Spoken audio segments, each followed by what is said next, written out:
Good morning. So this is the better version of my final update for the season.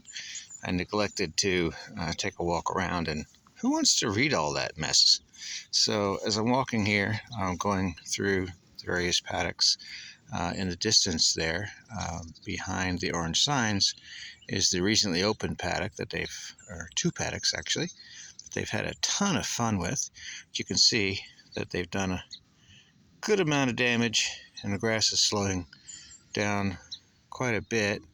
That new growth that you see there is a combination of rye and oats that were broadcast prior to the hogs going in. So they stomped it down and ate it on the next trip, and then now it's rejuvenating, let's say. All right, and you can see the progression here. We're getting into fresher, more freshly grazed paddocks, and right here, this is where I let more rest occur while they were out there, to let this grass, out there, to let this grass catch up and get ahead. And I'll walk further down here and see what's in store. The hogs are all over there right now, looking at me, wondering why I'm walking around talking, because they haven't had their breakfast and they want some. Can't blame them for that. Between us and them is one single strand of polywire that is on that orange spool there. And I don't know if you could see that, but we just startled a hawk sitting in the woods back there on a tree. So that's their trough. It's about 12 feet long. They have a off-ground shelter so they can get up out of the mud when it's cold. And they have, of course, tons of straw that they continuously mix and destroy and have piggy fun with. So this paddock here is the one I put them in yesterday, and you can see there's a few undesirables growing there, which is pretty normal, but over time we're getting less and less of those, because after they eat what they want, I destroy what nobody wants. And so if we keep going down here, I think we have 4 more paddocks. This will be their next move. And as I mentioned in the other post, I had been moving them weekly. And well, the grass grows at different rates at different times. So I've adjusted simply by watching the condition of the paddocks that they're in as they go along. So the one they're in today is going to be decimated quicker than the last, because we've had a lot of rain and the ground is very soft. Hopefully that'll mean that the paddocks that they leave behind will grow back faster, since they have cool season grasses growing in them. And as we walk down here, I realize I never really talked about the paddock system itself. What we're looking at here is a 3-wire that goes all the way around the outside, and then crossing each paddock is another set of electric hard wires that run and break up this whole area into 11 different paddocks, plus the 2 I added, so that would be 13. And in the woods beyond this lush scene here, I'm going to do some clearing there this winter and add a couple of more paddocks back there, and maybe a lane to get to it a little bit easier, because currently I go all the way around.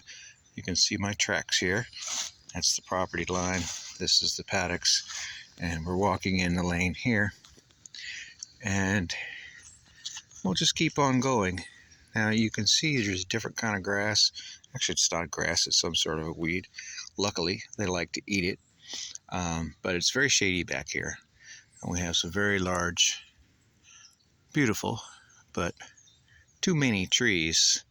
So I'll be doing some thinning back here and replacing some of this with fruit trees and my favorite, chestnuts, because everybody loves chestnuts.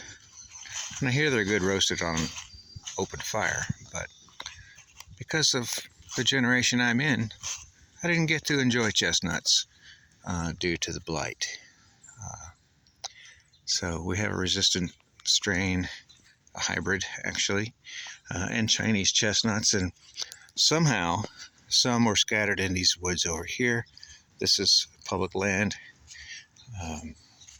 and a deer haven. So if they grow and the deer don't eat them, hopefully they'll have plenty to eat in the future. So we're going all the way back around here. Through the woods in the background there is my neighbor doing a tremendous job tearing down an old decrepit dairy barn to reclaim it and make it a farm again. They're doing a great job, but boy oh boy, it's a lot of work. So this area here, this is where the additional paddocks will be. This is oats sown on the ground right before the rain comes. I'm sorry if the sun is bright. I'm trying to avoid filming my other neighbor. And here comes one of the hogs now. So I guess they didn't notice till just now that yesterday when I opened their paddock, I went ahead and opened this lane as well. And here comes all the guinea hogs to join us, and they just love these oats. Now there's 10 total from 2 different litters here, and that one in the front leading the pack is probably the one we're going to retain. Oh, somebody just touched the wire and got reminded. Okay, so there we go. They're going to turn this into mud. But first, let me finish up this video and show you one last thing. Actually, 2 things. I mentioned in the other post that having a constant water supply was a total game changer, and it really is. So in addition to giving them the opportunity to make a wallow anytime they want to,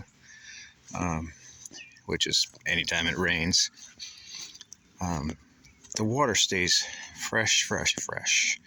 So what I've done, there's a garden hose running here to this barrel that has a float valve in it, and it's dark. Yep, there we got nipples on the bottom, and that's a portable shelter. It's about, I don't know, 6 by 6, designed to fit through my gates. And this garden hose runs along that fence line that you can see there and across into the last paddock and hooks into a hydrant, frost-free hydrant that's over there, and provides a constant supply of water. This feeder here was hog feeders I got online. Each of them are 4 feet long. They're steel. They do tend to catch water, but the hogs don't seem to mind. And what I've done is taken an old piece of tin and made a ramp so that I can spill the feed down right in front of them. I had to put that hot wire up above it because some of them were trying to climb over to get the first morsel. So that's the update, and let me show a quick shot of their shelter, and we'll shut this thing down and give them some breakfast so they can stop fussing at me. Oh, and that roof to that shelter is on hinges, so I can prop it open and throw all the straw in there that they need. And honestly, they don't use it all that much, but when it is wet and cold like it's been a week or so ago, they do spend a lot of time in there. So that's my update. I hope you like it. These hogs here are moving to freezer camp very soon. Well, January. And will be available for sale as pork. So thanks for joining me. I hope you enjoyed this video. It's a little longer than most because I really wanted to let my guinea hog friends see what I've tried and how it's going so far. And right now, the biggest lesson learned is little fewer hogs, or keep them moving faster, or get more grass. So, all right, I'll sign off now. Thanks. Bye.